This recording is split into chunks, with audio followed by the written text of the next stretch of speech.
Malaki, mahaba at kulay itim itong napulot na bagay sa ilalim ng dagat at naglalabas pa nga ito ng tubig. Kakaiba rin ang itsura at kulay ng isang ito na tila nakatayo at sumasayaw pang nakabaon sa buhangin. Sa malapitan ay makikitang malambot ito na parang kung ano. Ito pala ay isang hayop sa karagatan at hindi dapat ito pinipisil gaya ng ginagawa ni ate dahil naglalabas ito ng puting likido na malagkit at nakalalason. At tingnan nyo, napakalaki nitong natagpuan ni kuya. Umaabot pala sila ng 3 meters o kasing haba ng isang buwaya. At alam nyo ba, napakamahal pala nito. Noong 2016, may isang tindahan sa Hong Kong na nagbenta nito sa halagang $3,583 o nasa 199,000 pesos per kilo sa palitan ngayon. At hindi lamang pala itsura ang kakaiba sa hayop na ito, kundi pati na rin ang taglay nitong mga kakayahan.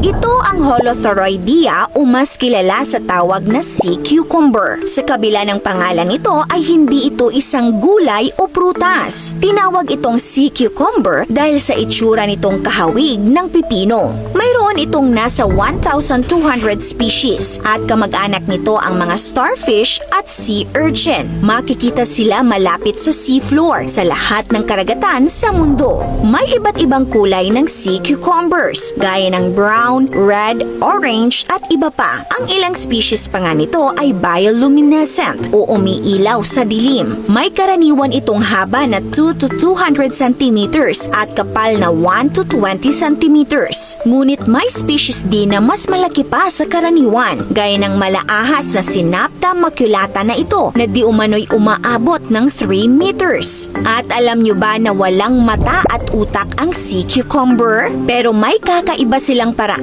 upang ipagtanggol ang sarili. Kapag nakaramdam ng panganib, inilalabas nila ang kanilang malalagkit at nakalalason na lamang loob upang lituhin o itrap ang kalaban. Ligtas silang gawin ito dahil kaya nilang bumuo ng panibagong internal organs. Bukod pa rito, ang sea cucumber ay may mahalagang role bilang tagapaglinis ng karagatan. Kumakain sila ng mga basura at bakterya at ang dumi nila ay may taglay na nutrisyon gaya ng nitrogen at phosphorus. Mahalaga ito upang mapanatiling produktibo at masagana ang ecosystem, lalo na sa mga coral reef. Ngunit bumababa na ang populasyon ng sea cucumbers sa buong mundo dahil sa exploitation. Isa pala itong mamahaling pagkain kung kaya't maraming nanghuhuli. Kapag ito'y naproseso ng mabuti at nailagay sa magandang packaging, ang halaga nito ay maaaring umabot o mas mataas pa sa $2,000 per kilo. Ayon pa nga sa isang article ng ScienceDirect.com, noong 2016, may isang tindahan sa Hong Kong na nagbenta ng dried Japanese sea cucumber kung saan ang presyo nito ay umabot sa $3,583